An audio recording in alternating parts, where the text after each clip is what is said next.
Hello my festival goer peeps, this is Kat aka Kakibot, and today I have traveled all the way to Edinburgh to make a video for you that's going to be all about how Edinburgh Fringe and these sort of adjacent festival ongoings are looking in the year 2025. So we're gonna have a little walk through all of the little areas. As every year when I make this video, we're gonna start here kind of around the university. We're gonna go to Old Town, we're gonna go to New Town. I'm gonna cover all of these main hubs. We're gonna see what street food is on, and I think that where we're gonna start is around here on George Square, where generously the Assembly Festival, which is one of the sort of sub-festivals of the wider Fringe, have invited us to see some shows for free. Fringe is on from the very start of August. Today is the 1st, so it is kind of like the first official day if I don't count the preview days, which usually happen the 2 days before the official start,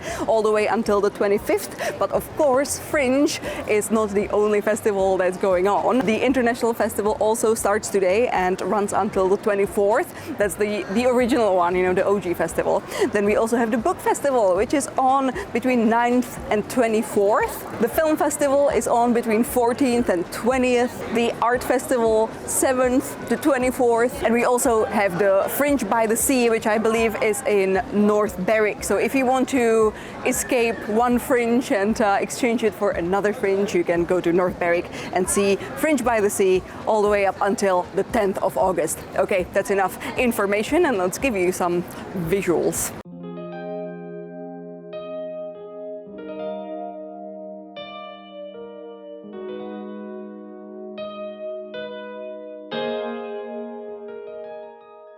George Square. This is my personal heart of the Festival Fringe, where I tend to meet up with people, grab a drink and some street food, and just take the atmosphere in. A bit secluded from the actual tourist-heavy city centre, but also this is the area of Edinburgh University, so you're kind of nestled within the campus, which I think really adds to that youthful sense of carelessness.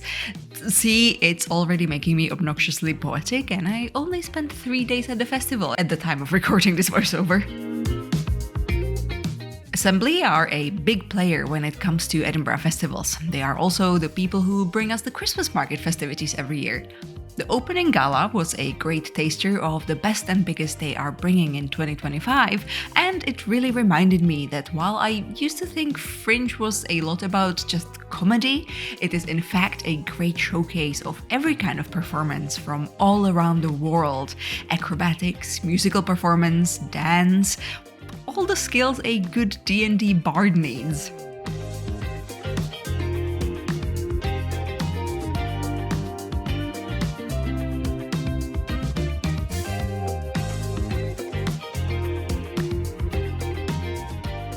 At the Assembly George Square area, I would recommend trying some of the Coop chicken. It comes with fermented peach hot sauce, and it has been all the rage so far among my friends. I also like the Jarvis pickle pies and the sangria stall, and Alanda's is always good for some seafood or ice cream as well. Don't expect the prices to be wallet friendly though, there is a hefty festival tax you will be dealing with here. We went to see the Jess Robinson show here called Your Song, where she, through some rather shocking amounts of skill, managed to sing all of her favorite Elton John songs while impersonating iconic female singers.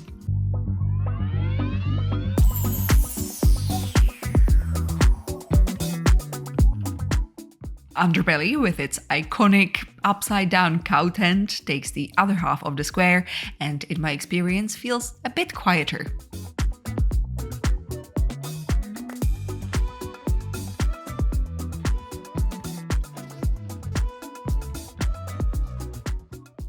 All of these areas have plenty of public restrooms, by the way, and this year there are many that are gender neutral, meaning there are some that are female only and the rest is for everyone. Next up, we're making our way through the Leaflet Alley towards Bristow Square, a good area to ask performers about their shows. Personally, I like being given a little elevator pitch, especially when the leafletter is also the performer themselves.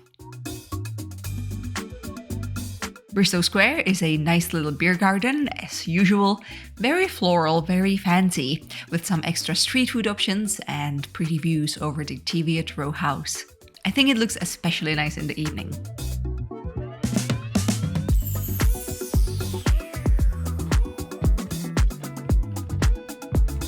And just in case none of the festival street food's jumping out at ya, you should stop by the Meadows and get a Brazilian crepe from Tupiniquim. From here, you can also walk towards the Meadows circus tent or just the Meadows, get a breather. You might also want to pop into Summer Hall, where this year there's a tattoo artist who does little drop-in sessions, so, a souvenir that lasts a lifetime, anyone?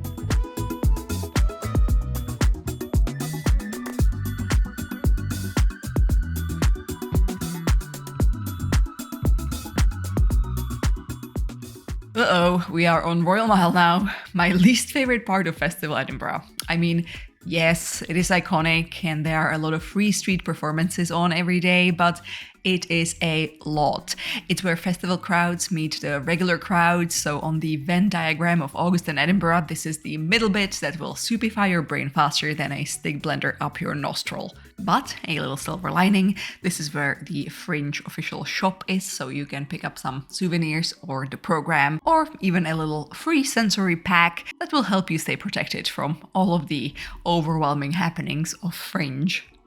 And also, yet another good area to ask performers about what they have going on. Why not ask a couple of them now? We are the Biscuit Barrel. We're a quick-fire comedy sketch show. We do 69 sketches in the space of an hour. It's kind of like TikTok on a stage. Come see it at the Gilded Balloon, Patter House at 5:45 every day until the 25th of August. Hello, welcome to the Edinburgh Fringe. Things have just kicked off and I'm here to tell you about my show, #Hysteria, a historically and scientifically accurate comedy all about sex, the history of human sexuality. It is running from now until the 3rd of August, every day at 1:40 at Appleton Tower in the Ruby, and we would just be so delighted to see you there. You'll learn, you'll laugh, and you'll maybe get to smack me on the posterior. Who's to say? Who's to say? Certainly not me. We are The Uncrackable Case, a brand new comedy courtroom musical about the suspicious death of Humpty Dumpty. Was he pushed? Was it a great fall? Only one person can tell us. Jill, and she's on the stand. Ooh, avenge me, avenge my death. Every day, 1:30 at Pleasance 2. As always, a couple of extra tips for everyone who's visiting Fringe and maybe it's their first time. Obviously, you could also go back and watch my older videos on the Fringe, but I'm sure that you're short on time. There's so much to see, so let's just talk about it here in this one. First one being, please do not underestimate how much time you need to move your body between venues. Now, even if you've been to Edinburgh before, if you've been here outside of the festival season, you might think like, oh, that's 10 minutes away. I'm a fast walker. Well, that's going to give you exactly zero benefit during festival season because you will get stuck behind people who are not fast walkers and it's going to really frustrate you. So it's good to kind of like book shows in a way that gives you a bit extra time. When it comes to ticket pricing, there are ways of getting them cheaper. Unfortunately, as you are watching this, it is probably too late to take advantage of the 2-for-1 ticket days, but you can still pop into the half-price hut, which opens every day, I think from 2 p.m. and has 100 plus shows every day for half the original price. So that's something to check out. I believe that they don't have like a dedicated space anymore. You have to go to the Fringe office on Royal Mile and quote half-price hut to have access to the better pricing. But yeah, that is a cool way of seeing more shows for less money, especially if you're here for the festival and you just want to maximize how much you're getting in. And of course, there is the free Fringe. I do like that the free Fringe, which is almost 30 years of age now, has a dedicated program where you have it organized by day, so you can kind of like go on the page that represents the day that is today and see what's on for free around town. Also, similarly to what it's like during Christmas markets, the data on your phone will suck because there are just too many people trying to use their phones, and in the area of like, Princess Street and especially Royal Mile, you will suddenly just like lose access to mobile internet altogether. So if you're splitting with your friends, your family, do try to have an alternative. Maybe make sure that you kind of like old school style have time and place where you're gonna meet them after you've done your individual explorations. And I bet you would love to have a great Fringe-themed souvenir from your visit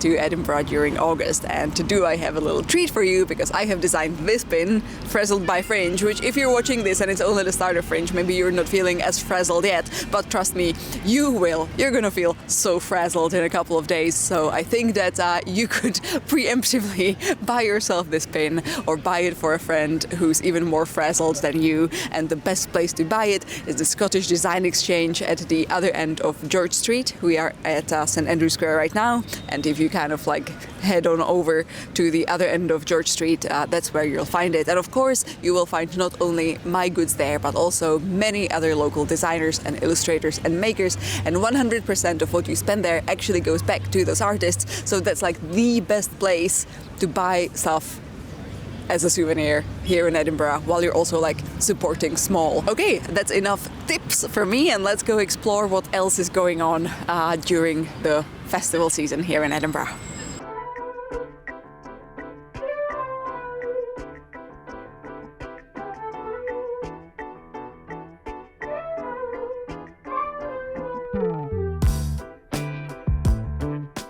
St Andrew Square is yet another area that's very nice to just recoup and find a bit of peace.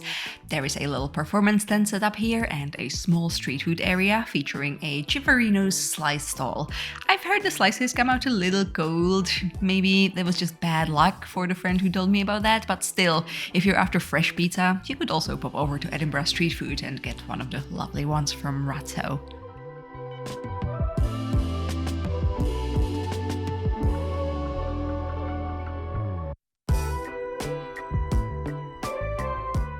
George Street features another area that falls under Assembly, including large venues like the Assembly Rooms, where we got to see the 27 Club, a musical show inspired by all the classic rock artists who passed at the age of 27.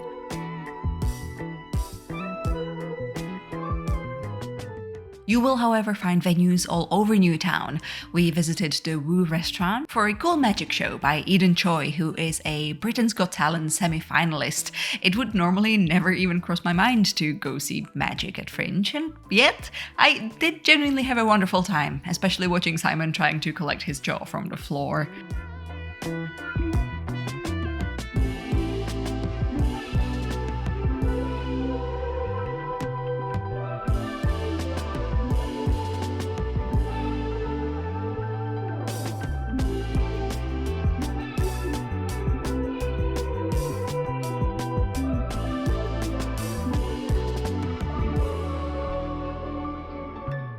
Around Princess Street, you can also find this little innocent gun area, which features a okay, please use a bit of imagination, but yeah, a little viewing platform. Maybe you can use it to see even more street performance, which happens next to the galleries every day, all day.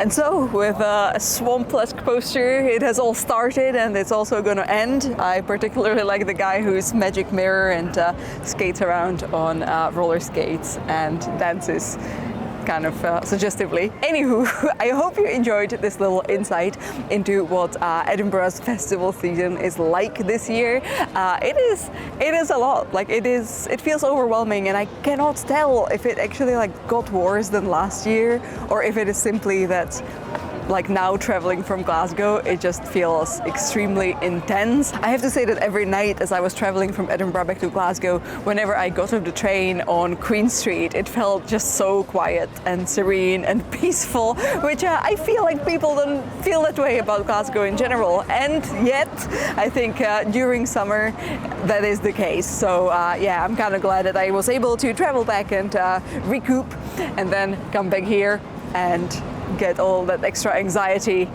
topped up again. Anywho, I would love to hear in the comment section if there are any shows you'd like to share with the others, anything you've seen during the first weekend of Fringe, anything you particularly liked. If you are an artist, please do share your show in the comments below. That way everyone can kind of check it out and see what's on, because there are, again, thousands and thousands of shows on this August, and it can be very hard to pick the right one. So yeah, if you have any specific tips, do share them below, and I'm gonna look into them, and everyone else, I'm sure, is also gonna do the same. Now, before I go, don't forget that I have an Etsy shop where you can also, you don't have to go to Scottish Design Exchange, you can go to my Etsy shop and buy the Frazzled by Fringe pin and any of the other merch there. You can also visit me on Instagram, KakiBot, for my art, Kaki blog for my sort of pictures of life in Scotland and kind of travel around mostly UK and Europe. Also, if you enjoy my face and if you're interested in more videos about Scotland, about life here, some extra insights and some trips to like lesser known areas, don't forget that I do have a Patreon page. This is the address, and you can pop over there. There's probably about like 15 or 16 bonus videos now. So if you join on the Clipper Peep tier, which is this many pounds a month, you could have access to all of that extra content in 1 month, and then you can stop being a Clipper Peep. But I would prefer you to stay on Patreon and just kind of check out what more I have to offer. Okay, that is it for me for now. I hope you had fun. Hope you're gonna have all the fun at Fringe and any of the other festivals that are going on in August in Edinburgh, and I shall see you soon. Bye.